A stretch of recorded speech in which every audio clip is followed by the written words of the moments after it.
Azzerata la famiglia mafiosa di Memphis, 7 ordinanze di custodia cautelare in carcere per associazione di tipo mafioso aggravata dall'uso delle armi, emesse nei confronti di Cosimo e Giuseppe Alesi, rispettivamente di 52 e 47 anni, Tommaso Gulotta, 52 anni, Matteo Mistretta di 32, Vito Riggio di 48 anni e Pellegrino Scirica di 62 anni, tutti di Menfi, e Domenico Friscia, 53 anni, di Sciacca.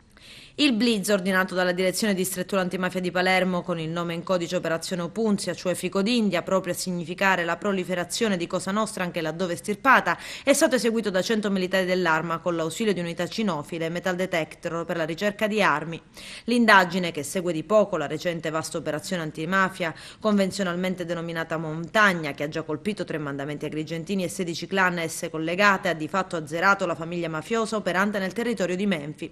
Accertato anche che il coinvolgimento di un elemento apicale della famiglia mafiosa di Sciacca. I provvedimenti restrittivi scaturiscono da una complessa e prolungata indagine condotta sin dal 2014 dalla compagnia Carabinieri di Sciacca sotto il coordinamento della Direzione Distrettuale Antimafia di Palermo.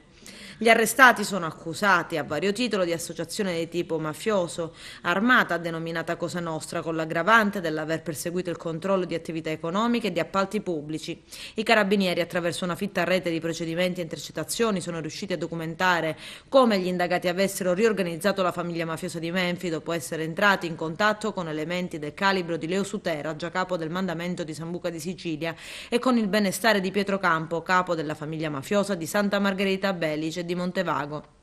La riorganizzazione delle famiglie di Menfi si era resa necessaria a seguito di un'altra imponente operazione dei carabinieri condotta nel 2008 sotto il nome in codice Scacco Matto, che aveva portato alla totale disarticolazione di Cosa Nostra in tutta la Valle del Belice. L'indagine ha permesso di fare luci sugli attuali assetti organizzativi e gestionali in seno all'organizzazione, delineando i nuovi ruoli direttivi assolti dai capifamiglia di Menfi e Sciacca e la piena disponibilità nei confronti da parte dei rimanenti affiliati. Durante le varie fasi dell'inchiesta gli indagati si sono dimostrati particolarmente attenti sia negli spostamenti sia nel parlare tra di loro, limitando al massimo gli incontri che avvenivano solo in luoghi isolati e insoliti quali maneggi, abitazioni e persino ambulatori medici. Più di una volta hanno tra l'altro chiesto ad officine meccaniche compiacenti di eliminare microspie dalle autovetture il loro uso. L'inchiesta si è concentrata principalmente sulla figura del capo della famiglia mafiosa di Menfi, che per ricostruire l'organizzazione menfitana colpita nel 2008 dall'operazione Scaccomatto ha in un primo tempo contattato Domenico Friscia, autorevole esponente di vertice della famiglia di Sciacca, ha poi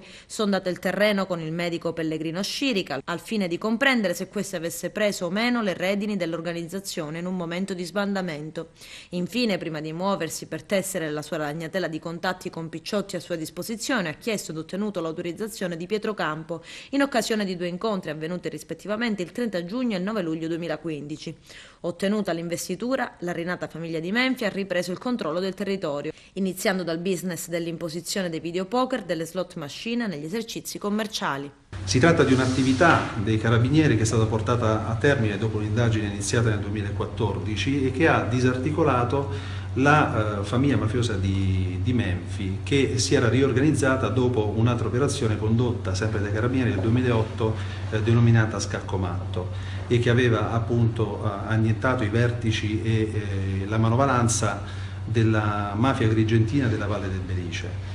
Questa operazione giunge dopo un'altra operazione condotta 20 giorni fa, l'operazione denominata Montagna, che invece ha aggredito i mandamenti dell'Agrigentino, della parte montana della provincia di Agrigento. Si tratta di un'attività che ha portato in evidenza numerosi elementi indiziari che sono stati poi riscontrati dalle dichiarazioni di alcuni collaboratori.